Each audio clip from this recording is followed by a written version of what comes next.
Well, it appears to be a camera. So, we shall be discovering about a hat today. Elementary. Hello, and welcome to another episode of The Hat Historian. In this video, I'll be talking about a classic hunting hat that has also become something of an attribute of old-style detectives, the Deerstalker.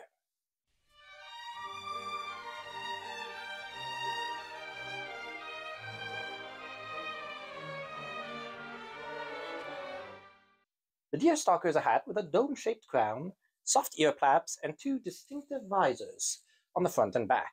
It is usually made of tweed, a wool cloth patterned in earthy colors, and emerged in the 19th century in Great Britain as an item of country or hunting wear, gathering its name from the popular sport of deer hunting, or stalking, practiced in northern England and Scotland. Deer hunting has a long history in Great Britain, especially in the wide plains and moors of the north. In medieval and early Renaissance times, it was considered a privilege of the nobility, who hunted the fast and nimble animals for sport, organizing large parties to do so. Thus, even after it became more accessible to the masses in the 16th and 17th centuries, with people hunting deer for subsistence, it still retained an image of a sport for the wealthy upper classes, much like fox hunting in other parts of the country, and special clothing was worn when partaking in it that often included a mix of style and practicality. This country style developed further in the 19th century, with the urban elite acquiring country houses or visiting those of their friends, and with these excursions, many activities were organized to occupy them when they were there, including hunts. Along with these activities, a particular fashion was developed in order to maintain the appearance that was expected of the gentry, but also deal with the realities of country life. City clothes were not durable enough for many rural activities, so hardier, warmer, and more comfortable clothing was developed, often made of solid wool tweed cloth, whose appearance would blend in a little more into nature, hide potential mud or dirt, and give the wearer a pleasantly bucolic appearance. With these considerations in mind, hats were developed in order to go with these countryside clothes. While in some cases men would wear variants of city hats, such as top hats, bowlers, or otherwise flat caps like the locals, stalking involved staying still for long periods of time outdoors, in the sun or rain, sometimes in windy weather or around brush. Therefore, the Deerstalker hat was designed in order to fit closely to the head, in order to not snag anywhere or be blown off, with a visor on both the front and the back, in order to protect both the eyes and the back of the neck from the sun or rain, and with two ear flaps that could be tied down in order to stay warm. These practical hats caught on with 19th century hunters, as they addressed most of their needs when out in the moors. Of note, a different type of hat is also sometimes known as a Deerstalker, which is related to the more famous one. It shares the traditional tweed construction, dome-crowned, and elongated visors on the front and back, but has a small brim that goes around the entire circumference, and thus lacks the ear flaps, somewhat bringing to mind a bucket hat. It is just another option for traditional country attire, but interestingly, in the interwar period, when the British Army was doing studies on new uniforms, they briefly considered this kind of hat for soldiers. It was eventually rejected, though in some ways laid the basis for the later boonie hats. The Deerstalker is by nature a hunting hat, but that is not what it is best known for in popular culture.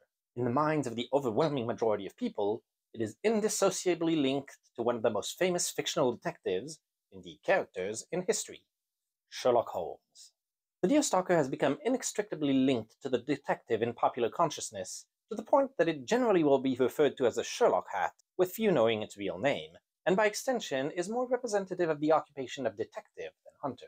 But why is the character so often depicted wearing one? It should be noted that, in the novels by Arthur Conan Doyle, Holmes is never explicitly described as wearing a Deerstalker, much like he never actually said, "Elementary, my dear Watson," but that's another story. He is mentioned to be wearing a close-fitting cloth cap in the Boscombe Valley Mystery, but that could easily be some kind of flat cap, and in The Adventure of the Silver Blaze, he is described as wearing his ear-flapped traveling cap, which resembles much more the description of a Deerstalker. The image of him wearing one can be attributed to Sidney Paget, the illustrator for the stories in the Strand, where they were published, who depicted him wearing one in many stories he made drawings for. Other than interpreting the descriptions, some say Paget liked wearing one himself, and so might have inserted his favorite hat into the story. Others feel that Paget wanted to include the hunting hat as a symbol for Holmes being on the hunt during his investigations. Finally, Dr. John Bell, considered the inspiration for the character, was also said to be fond of the hat. Regardless of the reasons, it very quickly became associated with the character, and this was further cemented when the stories were brought to the screen, particularly with Holmes being played by Basil Rathbone, who notably wore it in his performance in The Hound of the Baskervilles. It should be noted, though, that these early depictions generally present Holmes wearing a deerstalker only when out in the countryside, not in town, where he is shown favouring a top hat or bowler as the style of the era dictated. In Victorian times, wearing a deerstalker in London would have been seen as a faux pas, rather like wearing hunting camo to a symphony concert today. Not explicitly illegal, but guaranteed to earn you a few disapproving glances, and the meticulous Holmes would have been unlikely to make that mistake. But so ingrained was it in the image of the character that later representations would on occasion show him wearing one even in an urban setting, as he would not be Holmes without it. The deerstalker is definitely not a common hat today, but it is not completely gone. It is still worn by some traditionalists on hunts, its original purpose, and is sold in any respectable British hunting attire store, and can also be seen simply by people in the countryside wishing to channel old Victorian style. Its general principles are still used in some hunting caps with ear flaps that just lack the rear visor. Of course, it is also seen in any evocation of Sherlock Holmes in popular culture, in cartoons, parodies, and the modern-day adaptation Sherlock, set in a time when the deerstalker had long faded from fashion, managed to include one which gets associated with him in-universe due to his fame. Him not wearing one in Robert Downey Jr.'s films is something of an indication of their gritty nature, a deliberate separation from the image the character had come to have.